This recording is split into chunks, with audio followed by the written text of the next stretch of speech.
Завтра на сцене Коми Республиканской филармонии премьера театрализованной программы «Священная война. Великая победа».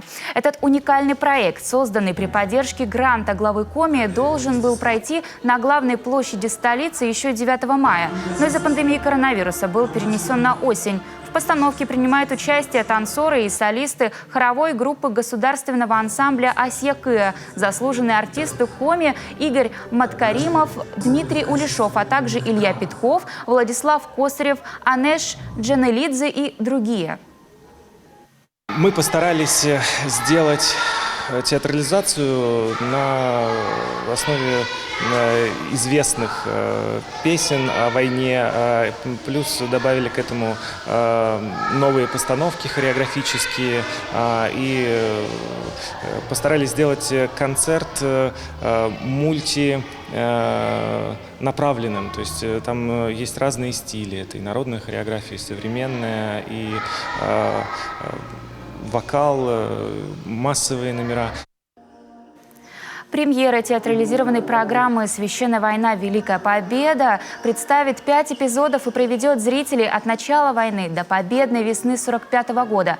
На сцене развернется и битва за Брестскую крепость, и вторжение немецких войск, и героический подвиг советских солдат.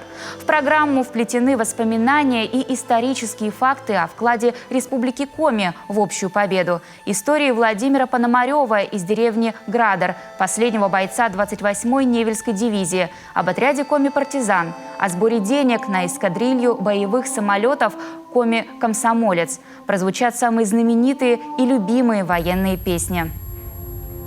Здесь вокально-хореографические дела существуют, отдельно танцевальные номера, отдельно вокальные постановки.